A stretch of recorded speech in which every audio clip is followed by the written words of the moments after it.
Olá! Então, a gente constrói um modelo de regressão e acha que o trabalho acabou, né? Mas na verdade é aí que a parte mais importante começa. Para a gente poder confiar de verdade nas previsões e tomar decisões de negócio que não vão dar dor de cabeça depois, a gente precisa ter certeza de que o modelo está, digamos, saudável. É como se fosse um verdadeiro check-up médico, só que para os nossos dados. Sabe aquela situação? Um modelo novinho em folha, que no papel parece uma maravilha. R quadrado lá em cima, todas as variáveis super significativas, mas aí na hora do vamos ver, no mundo real, as previsões são um desastre. É uma daquelas coisas que deixam qualquer um de cabelo em pé e pior, pode ser bem perigoso para o negócio. Bom, então é exatamente para isso que estamos aqui. É hora de vestir o jaleco e bancar o médico de modelos. A gente vai fazer um check-up completo, usar uns testes de diagnóstico para descobrir o que está acontecendo ali por baixo dos panos. É assim que se pega um modelo que parece bom, mas é frágil, e transforma ele em algo realmente robusto e confiável. Certo, vamos começar pelo primeiro sintoma. A gente pode chamar de erros imprevisíveis. É quando os erros do modelo começam a ficar meio caóticos, sabe? O nome técnico para isso é heterocedasticidade. É um palavrão, eu sei, mas pode ficar tranquilo que a ideia por trás é super intuitiva. Para entender o problema, primeiro a gente precisa ver como é um modelo saudável. O ideal é a homocedasticidade. Basicamente, é quando os erros do modelo, ou seja, a diferença entre o que ele previu e o que aconteceu de verdade, se comportam direitinho. Eles têm uma variância constante. Em outras palavras, a precisão do modelo não fica mudando loucamente dependendo dos dados. Esse é o nosso cenário perfeito, o nosso padrão ouro.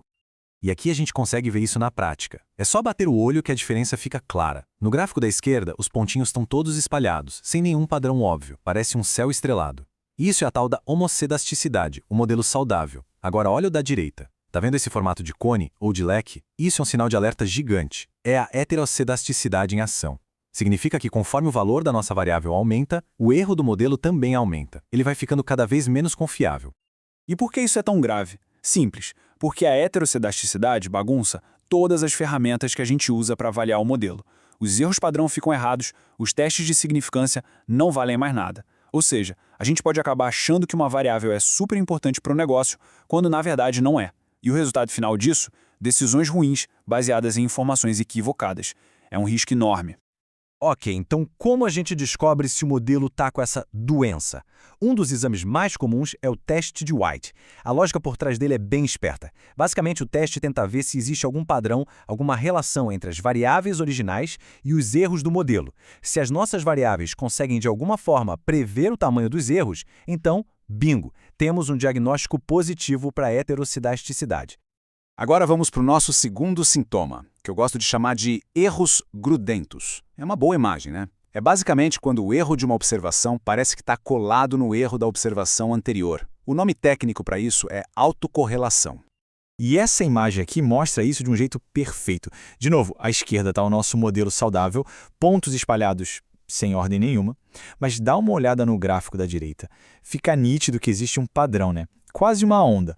Um erro positivo tende a vir depois de outro erro positivo, um negativo depois de outro negativo. Eles estão literalmente grudados. Essa frase resume tudo. É como se os erros do modelo tivessem memória. Se isso acontece, é um sinal de que tem alguma informação, algum padrão nos dados que o nosso modelo não conseguiu pegar. Pode ser uma variável importante que ficou de fora, ou talvez a própria dinâmica do tempo não foi levada em conta do jeito certo. E para dar um diagnóstico rápido para esse problema, a gente tem o teste de Durbin-Watson. A regra aqui é bem fácil de guardar. O resultado do teste vai ser um número. Se esse número ficar ali perto de 2, pode respirar aliviado, tá tudo certo. Agora, se o resultado der perto de 0 ou de 4, aí acende o alerta vermelho. É sinal de que precisamos investigar melhor. Pensando na nossa analogia médica, o Durbin-Watson é como colocar um termômetro. É rápido, simples e já dá uma boa ideia. Mas o teste de Bruch-Godfrey, esse é o exame de sangue completo. Ele é mais poderoso, mais geral e consegue pegar uns padrões de erros grudentos bem mais complexos, que o Durbin-Watson às vezes deixa passar. Bom, agora a gente vai para a nossa terceira área de exames. A gente precisa saber se o nosso paciente está estável. O que isso quer dizer? Quer dizer que a gente precisa ter certeza de que as relações que o modelo encontrou valem para todo o período dos dados ou se de repente alguma coisa mudou no meio do caminho. Dá uma olhada nesse gráfico. É muito claro que alguma coisa drástica aconteceu ali no meio, né? A relação entre as variáveis mudou completamente. Isso tem nome, é uma quebra estrutural. E ignorar uma quebra dessas é como tentar usar o mesmo mapa para dirigir em dois países diferentes que têm regras de trânsito totalmente opostas. Não vai dar certo.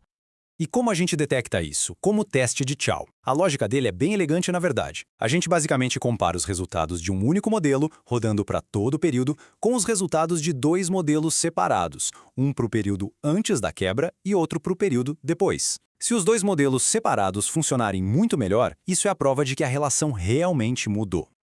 Ok, então a gente já fez o diagnóstico. Encontramos os problemas.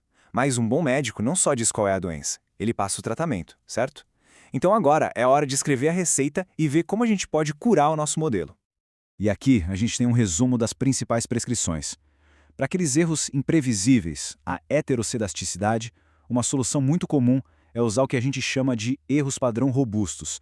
Eles basicamente corrigem nossos cálculos para levar esse problema em conta, e aí os testes de significância voltam a ser confiáveis. Já para os erros grudentos, a autocorrelação, o caminho geralmente é tornar o modelo mais dinâmico, ou seja, incluir valores passados das variáveis na análise. Ou, às vezes, a solução é mais simples. Será que não ficou faltando uma variável importante, que tem uma tendência de tempo? O ponto é, cada sintoma tem um tratamento, e saber escolher o certo faz toda a diferença. E essa é a grande lição aqui. Um diagnóstico desses não é de jeito nenhum uma sentença de morte para o modelo. Muito pelo contrário, é uma chance de ouro para deixar ele mais forte, mais confiável e, no fim das contas, muito mais útil. Encontrar um problema não é sinal de fracasso, é sinal de um trabalho bem feito, de cuidado.